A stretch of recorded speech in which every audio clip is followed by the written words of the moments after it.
baby. It is going down, and we are live on the Locker Room Show. I'm pumped up as always for another home run show for you guys. I've got somebody that I've known for years, you guys. This is somebody that's always had our back at Before You Go Pro and taking some of our athletes, and we're excited to talk to him tonight. But first and foremost, as always, I got a whole way down the other side of the defense. What's going on, Guru? What's going on? What's going on, Coach? How you feeling, man? Hey, man, it's getting closer to the nitty-gritty, baby. Yeah, we've been in the nitty-gritty, man. It's like I said, man, it's playoff time, and man, I'm looking to see how these college playoffs are gonna pan out, and man, who's gonna come away with it, man? It's gonna be a dogfight. I'm trying to figure out who the sleeper's gonna be. I got a couple people I'm thinking, but I got to figure out who that is. Always that tough sleeper, man, is gonna work their way up through the ranks late. So we're gonna see. We're gonna get into that. We got a little college playoffs on the menu for tonight. But as you guys see, I got a gentleman in the middle of the screen here. This is somebody that I look at as a dear friend. Phenomenal coach, you guys. He just got the head reins at a Division III university. He's figuring things out. He's looking for talent, and you're in the place to be if you want to learn about some football. So let me hold back no longer. What's going on, Coach Adam Gonzalez? Coach, I'm just excited to be talking to you guys out there on the Western United States. Very excited about that. You're in my homeland, so when I have an opportunity to reach out west and drop a little knowledge, do a little recruiting, and talk about the great game of college football, I'm all in. I love it. I love it, Coach. And we are so pumped up to have you on. I know you're in the midst of so many things. First year, so I know you got a lot on your plate. So let's get into it. Coach, you've been at a few different stops. I mean, I think I remember you when I was in high school and you were getting your coaching career going, and you've been at Saginaw Valley, you've been at Gannon, you've been at Lake Forest, some amazing universities, Coach, and you've been around some great coaches. So I wanted to ask you tonight, when you think back to all of the places you've been and all of the great coaches you've coached with, give us some gems. Give us some gems from some of the coaches you've come across. One of them was at the U.S. Naval Academy when I had the opportunity to work with defensive coordinator Rick Lance. Rick Lance coached a long time with Schnellenberger, at Louisville. And I'm not quite sure where he went right after that, but I know he coached in the New England Patriots. I know he had coached at the University of Virginia for a long time. He was my boss at the U.S. Naval Academy. And that I give him a lot of credit for kind of shaping my defensive career.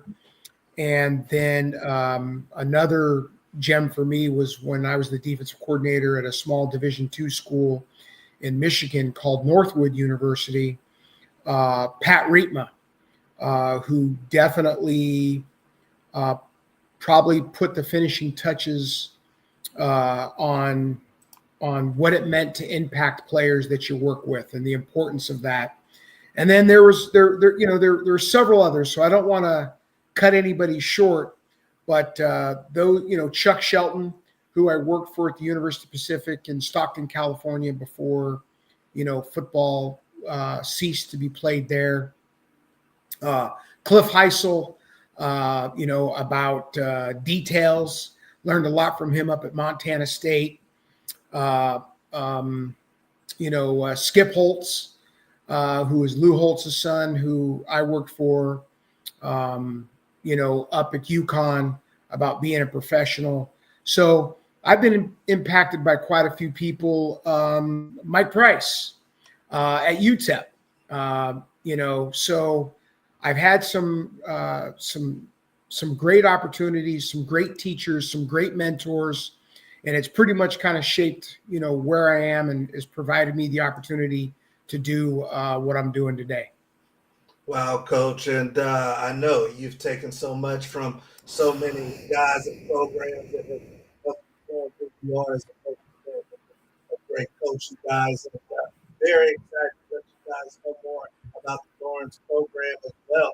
Coach, you just took over, and we were just talking about this off air. I mean, literally almost before training camp. I mean, you were building a staff, and we were talking, trying to get some prospects your way.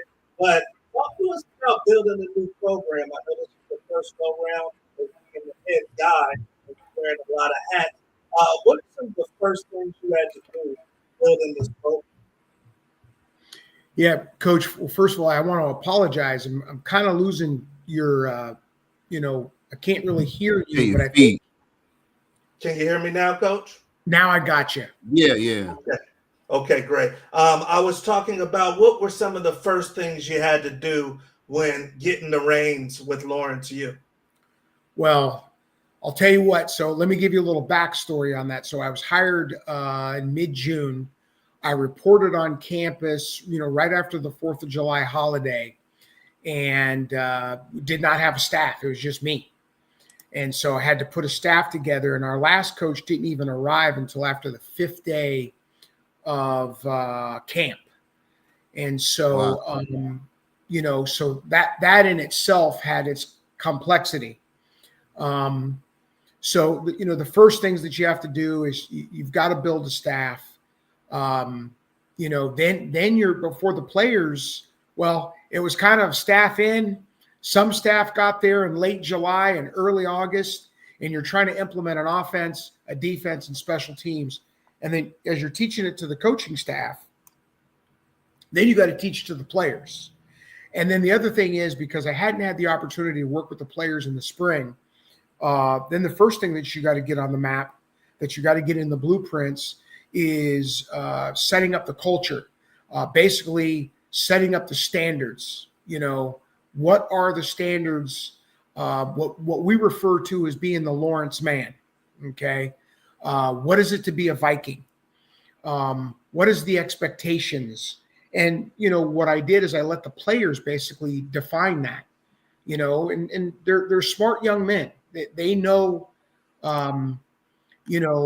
what the expectations are. They know what's needed, but sometimes they need to be pushed a little bit. And so over the football season is the first thing that we want to address is what are the standards? What are the expectations? And then simply understand this simplifying it in the most easiest way that you can. And that is simply this. If you miss, you miss. And that's all there is to it. So, if you're late, you're missing something. If you don't take notes, you're missing something. If you miss a class, you are missing something. If you miss a training opportunity in the weight room or with the training staff as they're trying to rehab your body, if you miss, you miss. And really what it comes down to is this. When a young man goes away to college, at first, they're probably thinking a little bit more about the football part of it. But as soon as those classes kick in, you learn real quick that you're there as a student first, as an athlete second. And so that takes priority, especially at Lawrence University. And so those are the things that we really had to set the groundwork with as we're moving forward. And to be honest with you, Coach, why I'm really excited is we just started our first week of recruiting, being able to get out on the road and meet people. We recruit nationally here at Lawrence University. We recruit the entire country, and we fly our prospects in to visit. When we identify a student athlete that fits the criteria that we're looking for, we put them on a plane and we bring them out. Nice. And we encourage that their families come with them. So that's where we're at right now. Now, obviously, we're in our own backyard recruiting the state of Wisconsin. Then we're going to move down to the state of Illinois because that's right in our own backyard. And then once we have made those connections, made those contacts in the beginning part of the recruiting process, then coaches are getting on airplanes and we're flying to California, Arizona, Texas, Georgia, Florida, the Carolinas, Ohio, where, we can just drive right down to Ohio and Indiana. But then a state that I've been living in for, plus 20 years, where my home is now. I have two homes. I have one here, and then I have a home in Michigan. We're going to hit up Michigan. So that's a mouthful there, Coach, but that's kind of, the beginning phases of what we're doing when you started a new program. And one of the things that we've really emphasized, we're not trying to build it. I mean, the program's already been built. It's been there a long time. What our players are about right now is developing and growing the program, growing our roster numbers, and really getting the message out that we're going to get back to competitive relevance relatively quickly, especially because we have the ability to recruit nationally. Gotcha. Wow, Coach, and I appreciate you elaborating because we talk off air, but these young people and their parents need to know the opportunity that Lawrence can provide. So, and you know how to win from Lake Forest and your other endeavors. So I appreciate you sharing that. We are on to our next topic, you guys, and we're going to start off with you, Guru. And Coach just mentioned missing something, and this was a surprise to see. The Raiders and Cowboys just had a big game, and the Cowboys just lost a teammate, so they were putting some extra emphasis on the game. And lo and behold, man, they were in Vegas, Guru, and Right. it looks like CD and Pickens was found at the craps table.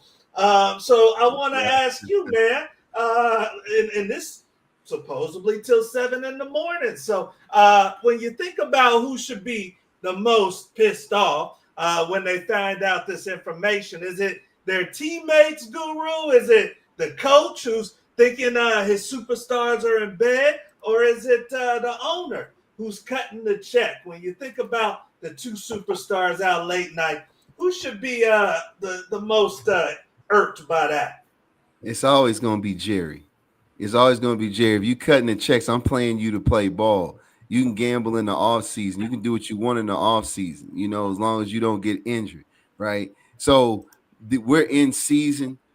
Obviously, the goal is always to get in the playoffs. You get in the playoffs is getting as deep in the playoffs as possible. So, coaches, teammates, fine, whatever. But I'm pissed if I'm Jerry, because I'm cutting the checks, right? And I know what I'm paying you for. I know why we're here, right? So, for sure, Jerry.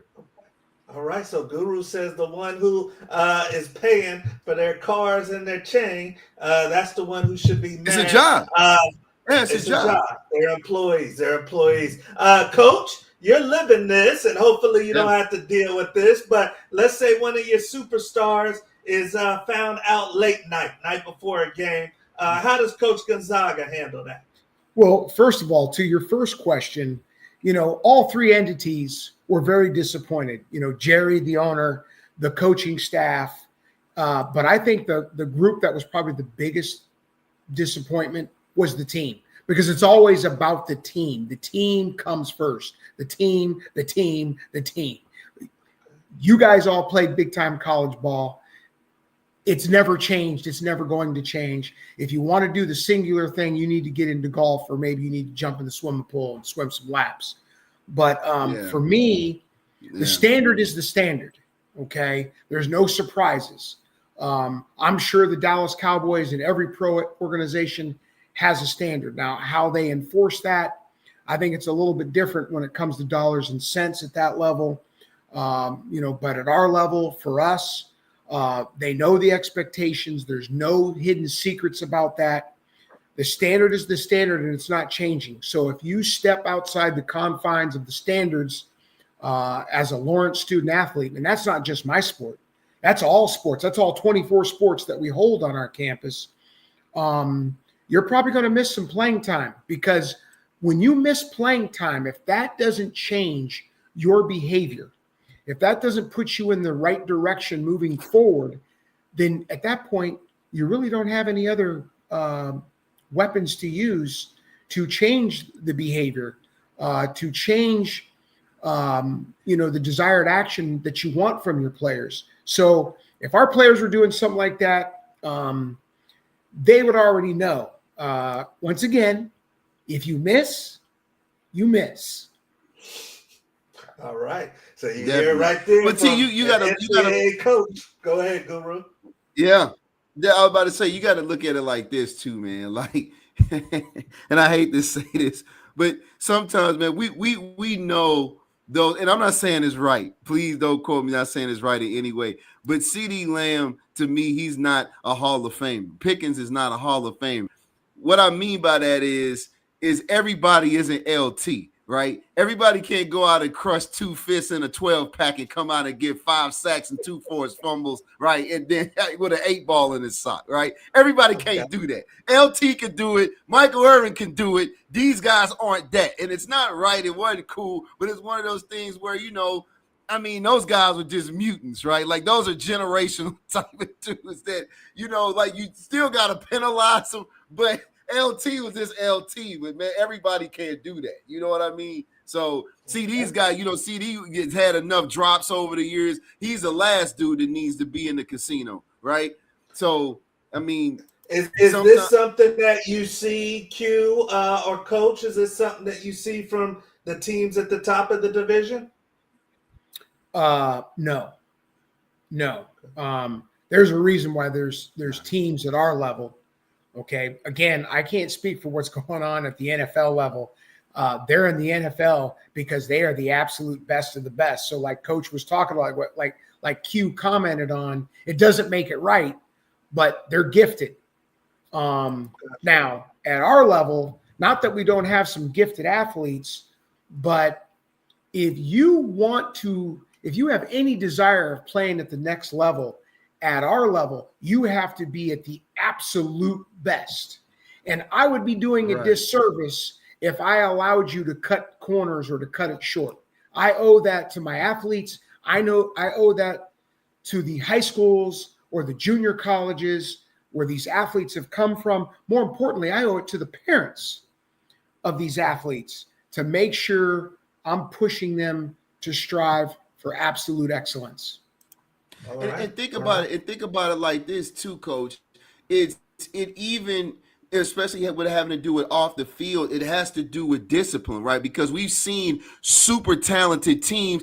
I'll give you the best example I could possibly give you, right? The best example I could possibly give you is those Urban Meyer Florida teams. Totally out of control off the field. Totally out of control. 90% of the squad getting locked up, this and that and the third. Hyper talented, right? But the thing is, it was like it wasn't enough discipline, obviously, from the coaching staff, and not enough support, and it carried over into off the field. You see what I mean?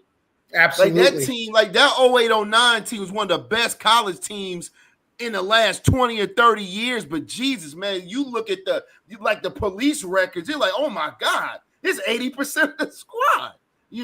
Tell me this, Q. If I'm CeeDee Lamb or George Pickens, am I at the crap table at 7 a.m. because I believe I'm that good? Or am I at the crap table at 7 a.m. because I don't care? No, they just believe that they that good. They believe that they that good. They believe that they can get, 3-4 hours of sleep or whatever. And, CeeDee can wake up and get, 8 catches for 150 yards, And it's not that he doesn't have the ability to do so, but it's one of those things where how good do you really want to be? I mean, for any of you all that's tuning in for the first time tonight, do yourself a favor and please go a ways back. Make sure you subscribe and go back and check out that Ronnie Lott interview and listen to what he says about Jerry Rice. 100 balls after practice every day. Every day. 100. Man, stop it. And that's why you're never going to catch Jerry in yards. You're never going to catch Jerry in receptions. You're never going to catch Jerry in TDs because he was the best and he was talented, but he outworked everybody on top of being talented. That's what gets you a gold jacket. Well, Coach Q, I got a comment on that because I saw some pictures on here as the episode started, and there were some pictures of Ronnie Lott on there. Okay. And I'm from the San Francisco Bay Area. So, and then, there's a reason why guys like Ronnie Lott or Jerry Rice, why they're in the Hall of Fame. And you had mentioned that the two previous players that we were discussing will not be in the Hall of Fame. So there you go. That's what separates the elite from just the talented, where Jerry Rice and Ronnie Lott, not only were they talented, but they were elite. They went above and beyond. And it's probably how they lived their life when they were professional athletes. Exactly, Cole. Like, these guys are good. We talking about legends. It's levels to it. No question. There you go. And speaking of levels, and we'll start off with you, Coach Gonzaga, on this one, but we're getting closer, y'all. We're getting closer to the final teams, some dogs on these teams that are going to be playing for the ship, the championship. And Paul Feinbaum, who is, always got something to say, he says that he doesn't believe that there should be a group of 5 team eligible to play for the college football playoffs. Right here where you see Tulane at the top, and it's always going to be the number 12 spot. He doesn't think that there should be a Tulane or, a North Texas that's able to play when there's other teams that we're skipping above that should have a chance to play. He says if they can't win it all, then why put them in there at all? So, they're under a USC, they're under a Georgia Tech, a 9-1 BYU, they're under a Michigan, but because of the way the college football playoffs is set up, they're going to have a chance to be in the playoffs, either North Texas or Tulane. So I'll throw it to you, Coach. Do you think Paul is right, or do you think, hey, give the little guy a chance? I disagree with him, and I'm going to tell you why. Because Tulane is a Division I program. They're listed as a Division 1A program. And so at the FCS, the Division II and the Division III, when you have that label, you're all clumped in. You all have an opportunity to get into the playoffs. I mean, Division II, Division III, and FCS, we've been doing it for years, right? So last I checked, it's about winning. It's about winning. No matter what level you're at, it's about winning. So if you can win and prove that you deserve to be with the elite, the top 12, then you should have that opportunity. If you are the best in your conference or in your location or your region of the country and you can win, guys, just look at SMU last year, okay? Yeah. So I disagree with them simply because if you're good, you're good, and it's all going to play out in the playoffs. I think we've been around this game a long time. We know how it's going to finish out. But then again, do you really know? Because at the Division 1A, the reason why it's gotten like this is because at the end of the day, it's about the dollar. That don't necessarily make it right, but it does give you a chance. And so, no, I think if you're winning, however you're winning, doing it within the rules, if you're winning, man, you deserve an opportunity to take a shot at the crown. Yeah. All right. So, hey, Coach Gonzaga right there saying, hey, that's the rules. We shouldn't change the rules. They're playing with the big boys. Let them play with the big boys. Guru, how do you feel? Is Paul right? Coach Gonzaga right? Or are we saying, hey, Tulane is biting off a little more than they can chew? No, absolutely not. I'm gonna tell you what. Again, I'm gonna give you a great example, man. Why I like teams like Tulane. It's the same thing with the NCAA basketball tournament. You gotta have a sleeper. There is no tournament. There is no playoffs without a good sleeper. And one of the best sleepers that we've seen for decades, knock off giants is Boise State. You go back and look at Boise State's history, and everybody's like, strength of schedule, and they're 10-0 because they didn't play, and they go and they knock off Oklahoma. They didn't. You go for decades, they kept doing it over and over and over. Boise State would come in, they say the same thing, and those boys would go in and knock off somebody from the SEC or Big Ten convincingly. I don't mean by a field goal. They knock them off by 17, 14. Yeah. So. Yeah.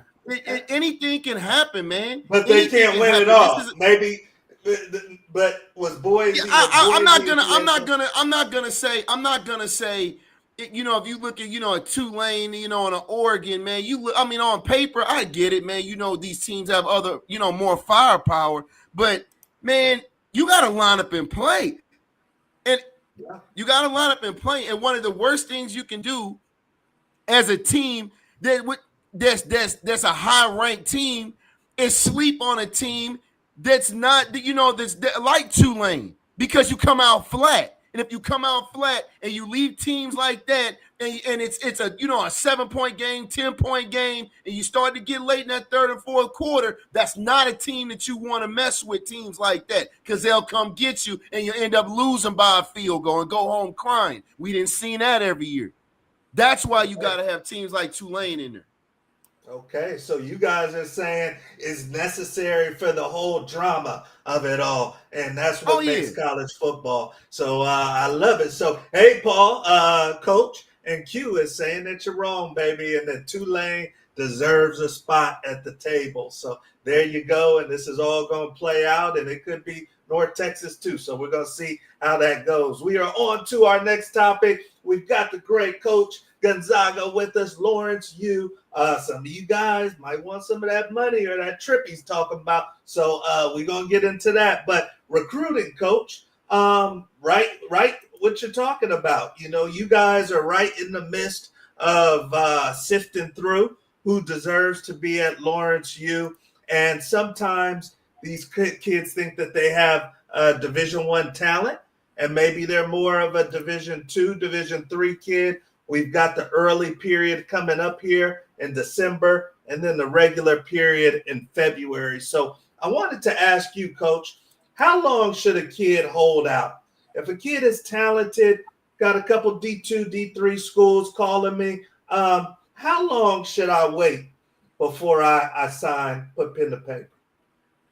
Wow, that's a loaded question. And I think it's everybody individually has their own time period, because we all aspire to be at the absolute highest level that you can possibly get at. But I think what's kind of missed in the process of pursuing excellence, being at the highest level, is what's the right fit for you. I think a lot of student athletes, they see a lot of stuff on TV, and the message that they receive is D1, scholarship. That's a first class experience for them. But the reality is, if the scholarship level and the D1, the D2, the scholarship, if it was such a perfect science, then why do we have the transfer portal? And when you look at the numbers in that transfer portal, you will find that there are many players that are very disappointed with the choices that they made, or they found out that they can't live up to those choices that they made. Yeah. And so just because you're going D1 or just because you're going to a scholarship school does not necessarily mean you're going to have the opportunity to experience a first-class education or a first-class playing experience. I think when it comes down to this, when you want to talk about waiting, who's calling you? Who tells you that you're needed by us? Who has come to see you? Who's come to visit you? Who is emailing you? Who is texting you? Who is writing you? Who is calling you?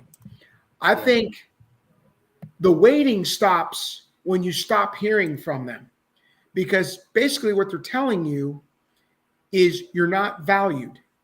You are a secondary thought if you are sat there left waiting. And so I think what players need to be looking at is, number one, what are the right fits for you? What are some places that you could consider that are a right fit? And number two, you're probably going to discover what the right fit is, because that institution is probably calling you, writing you, visiting you, spending money to invest in you. But if you're the type of individual that it's all about putting on X, I am blessed to receive my 35th offer, you're missing it. You're missing it because you want to go somewhere where they want you, and you feel it's a good fit for you. Because at the end of the day, football is very temporary. You two gentlemen, examples of that. It's temporary. Yeah. But what are you going to do when it's over? And so what I say, what I've shared with athletes is you want to go to a place where you can pursue a great opportunity to pursue the career choice that you want to go into. Because jobs are jobs. You can work at a fast food place, you can cut grass, you can do construction. If they're paying you, that could be a great job. But jobs to me are when you're looking at your watch going, oh man, I got another 30 minutes to go, or another 2 hours, or I got to get up and go to work. Careers are opportunities for you to go out and impact the world, to go impact the group of people that you're with. Right. And so you find those opportunities with schools that are reaching out and they're being consistent in the communication of wanting you. So when they stop calling and they're not consistent and they're not serving your needs, that's to me when the waiting stops. I love it right there. And thank you for being so thorough with us, Coach, because some kids are going through this right now and will as we get through the early period. And once again, you guys, we have the regular period coming up in February, and then the early period coming up in about 3 weeks here. You guys making decisions, and some of you guys need to jump, some of you guys need to hold on, but it's an individual choice. Q, tell me if I got a young running back, maybe I'm a dad, and he's already got Texas State, and he's got maybe an HBCU like North Carolina State or Florida A&M, but Texas, LSU, they're calling him. What are you telling your son to do as he moves into playoffs? No, I agree with Coach, man. It's all about, man, who's, it's the same thing in relationships, man. Who's after you, right? You don't go after the girl that you want. You go after the girl that wants you. It's the same concept, man. You are paying attention to who is constantly calling you, who is fighting to sit down at your parents' kitchen table in front of you and tell them, and tell your family, why they want you at their university so bad, and the mistake the kids make is that, like Coach said, they get so hung up, man, on this D1, and you're stiff arming, D2 or great D3 schools that you might be able to come in. And if you can pick up on the system, maybe it'll come in right away in some cases, right? And get a significant amount of playing time. Well, if you stiff arming them because you're waiting on Florida State and Nebraska to call you, right, or get consistent with you, these coaches still got to fill up these roster spots, right? So by the time you get done stiff arming them, now they're good, right? Now they don't have room for you. D2, D3, JUCO, whatever. They because you didn't waited too long. Now you didn't, now what you gonna do? Now you done lost a whole season, right? So we've seen that a lot, so don't let your pride or your arrogance get in the way. If you want to play ball on the next level, then like Coach said, you pay attention to who's going after you the hardest, and that's who you pay the most attention to, who to go play ball for. I love it. Coach Gonzaga, what if this school is recruiting me and then all of a sudden this school comes on hot? How should I play that as a young athlete? Again, I look at it like this. What's the right fit for you? What's the institution that's going to help you best, that's going to serve you best to help you get to the finish line? Because, hey, I could play ball at school X, but if school X, isn't really helping me beyond my playing experience, if they don't have the experience, if they're not recognized as an institution that helps its graduate go far beyond the playing field, you got to reevaluate that, And so, again, it comes down to this. School A and School B are hollering at me. And if you're going to choose between School A and School B, what is the right fit for you? When you hang your hat up at the end of the day, is that the place that you feel at home? That's kind of how I look at it. That's how I talk to my daughters about it.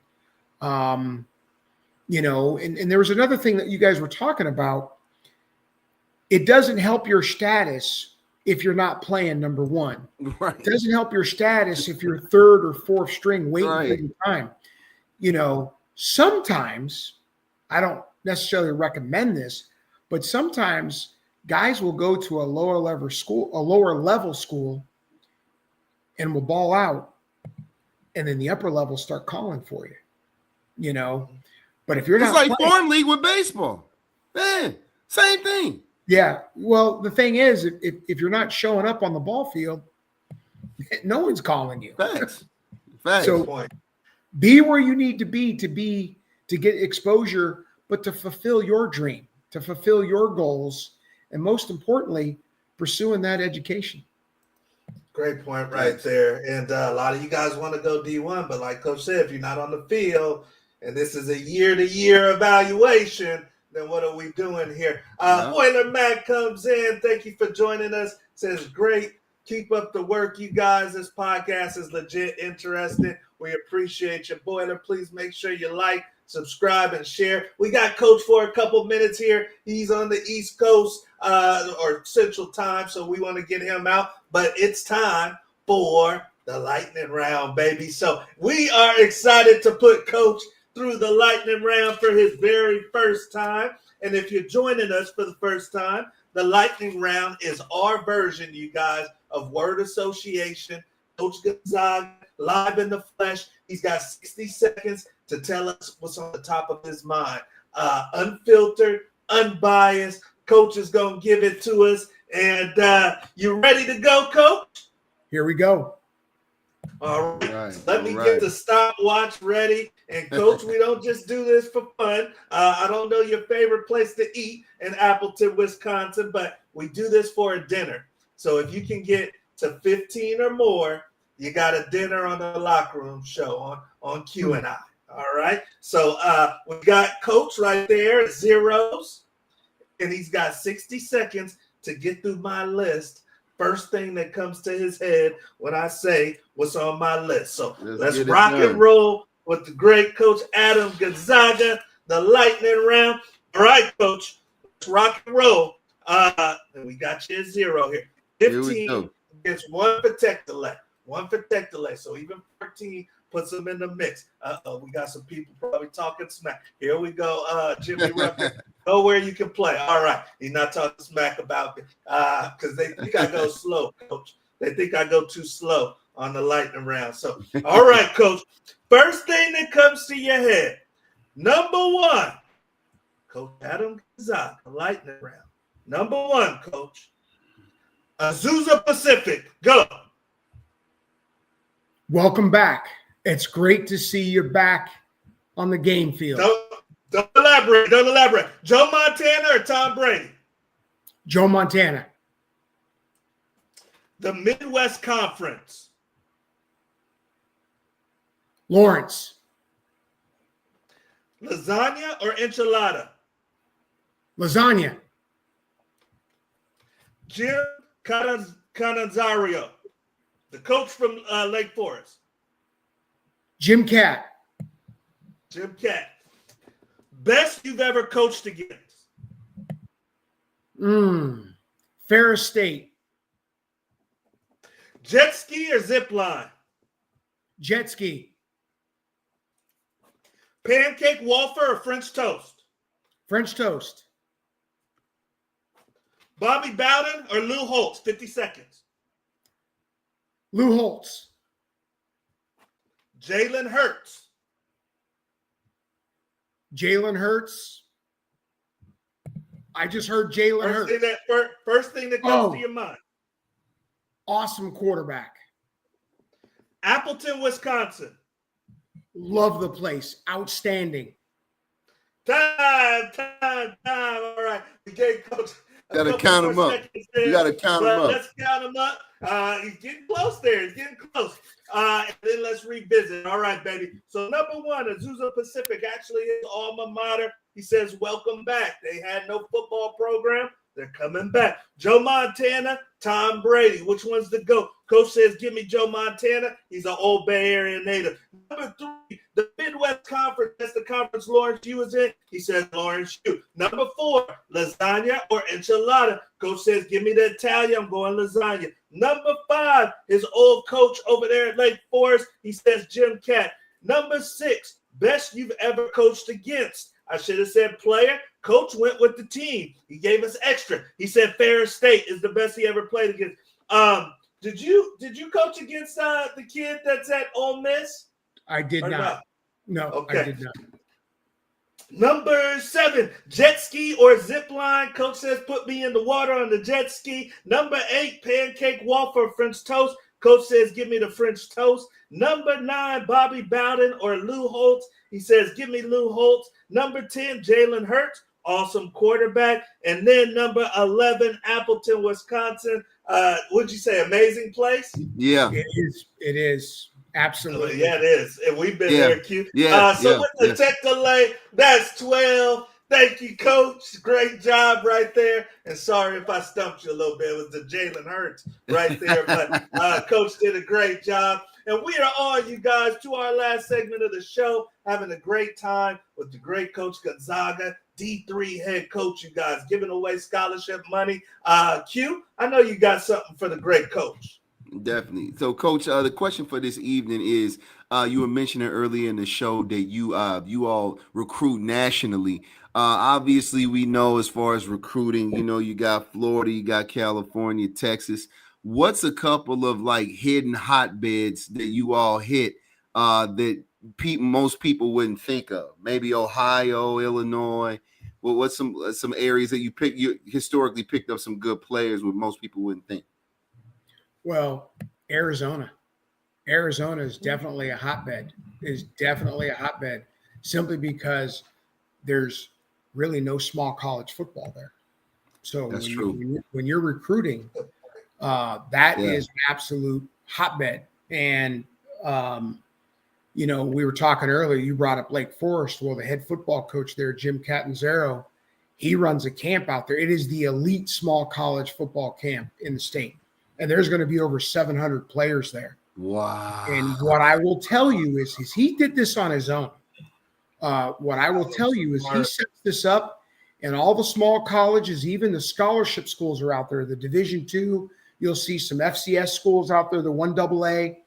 And I don't think there's there's very many players left over once those college coaches have been through there. So, that is a hotbed. When is that camp, Coach? Do you know when that is? It takes place around mid-May. And players from all over come to it. I can imagine. They'll come from Colorado. They'll come from New Mexico. They'll come from California. They anything that players will fly in. Yeah. From Oregon or Washington. You should see. There's really no D2 West Coast. No, that's true. No, that is true. There really isn't. So, that's been a great spot. And then, Northern Indiana is good. Western Michigan is very good because there's a lot of small rocks. You just got to pick them up and take a look. Got you. And, when you're small college recruiting, you like to find these big pockets where you're going to get multiple numbers. Right. But what I found that's been really beneficial for us is you might find a small school that only has one. You're lucky if they have two. Yeah. And they're just excited to see you there. So I've been lucky. I've been doing this a long time, and I've had the opportunity to recruit the entire country. And so even though you asked me about some of these hot spots, I'm going to keep a couple of them to myself. Hey, I understand. Respect. Every good recruiter too. And he loves our athletes too. We got a great relationship with Coach. I'm always going to be loyal to the West Coast. Always. That's what's up. Yeah, we got him all over, and he knows that. And we've already been talking about a few of you guys. So, Coach, we don't want to keep you long tonight, but you killed it. And thank you so much for giving us some of your time. Had a great time, guys. Look forward to doing this again sometime. All right. For sure. Hey, you Appreciate guys, you, Coach. that is the great Coach Gonzaga, dear friend, and Q. I mean, he got the job literally before training camp, dude. That's and crazy. It's been ripping and running, head man. And he says they fly guys out, which is rare. That ain't super rare. Yeah, when he said that, I'm like, really? But man, but again, if a school, think about it, man. If you're a kid again and you just want to ball on the next level and have an opportunity, man, to come in and do work, man, if they flying you in, man, how you gonna tell them no? If they really are recruiting and showing a real interest, why wouldn't you? Yeah. I mean, they have unlimited trips nowadays. You know, we only have 4 back in our day, but these kids can take these trips, and sometimes you don't think much of a school. You check it out. You're like, hey, this is perfect for me, you know, personally. So yeah. And to you guys' point, how much is your situation getting better if you're not on the field? I'm at this FCS school, I'm at this D2, but I'm not on the field. You're not on the field. Yeah. I mean, it's like, man, you that's the whole thing about it, man. You went to school to ball, right? You know, so it's about, man, like you want to go in there, you know, and again, assuming, you know, you can, you know, pick up, man, what, you know, playbook wise, man, as far as your position, but you want to be able to get some time, man. You know, you want to go out there and play. So, yeah, man, this again, I'll say it, you know, like we said in the beginning of the show, man, don't be, man, with your arrogance or pride, man, screws you out of an opportunity, man. You go where you can ball. You know, if you're meant to go, you know, and climb the ladder, D3, D2 or whatever, and get a shot at D1, then great, man. Then work your way up the ladder. We had a lot of guys on this show over the last couple of years that have done that, man. Some of them we've seen, man, go get to the league. They've been, you know, been JUCO, D3, whatever, and got their shot on Sunday. You know, if you're a dog, man. They're gonna find you. But just don't screw yourself out of an opportunity, man, trying to play the waiting game on a D1 school to dial you up. Well, let me ask you this before we let the good people go. When is it right to stay if I'm not playing? Is it I'm not playing, I'm a freshman, sophomore, I'm not playing, leave right away? Or is there a time where I should stay if I'm not playing? Well, it kind of hit the field yet. Well, it kind of depends. I mean, it's factors. You know, are you physically developed? You know, are you a linebacker and you coming in at 215 and you need to be 240, right? So that's an issue. Or is it that you know, I need more time to be able to digest the playbook so I can play fast, right? How many, if I'm a freshman or a sophomore, how many upperclassmen are in front of me? So those type of things are going to be determining factors if you need to move around or not. You know, it's not clear cut. Yeah, it's never clear cut. Yeah, it's always these other factors that you have to look at. Yeah. Okay. All right, you guys. Well, hey, hopefully you guys are taking notes. And Coach Gonzaga gave us some great feedback. He elaborated on many different points on how you guys need to move during this time. We've got Boiler Matt coming back in. Thoughts on taking a break over the winter. High school athlete, long snapper, also plays basketball. I think that you should play other sports, Boiler Matt, you know, and we've talked about that before on the show too. Many people, coaches, players have come into the locker room show and have supported that you should take a break in the form of another sport. Okay. And then of course, find time to always, especially a long snapper is such a skill. So it is, man. Hey, to also work your skill, you know, but take a break. Definitely. But no, I was about to say, man, that's a skill. Like, you can go to the league from anywhere if you're a cold long snapper. Yeah. You can be from a school nobody in the world has heard of, and you're a dope long snapper and be on Sundays and get a check for long snapping because it's such a rare skill.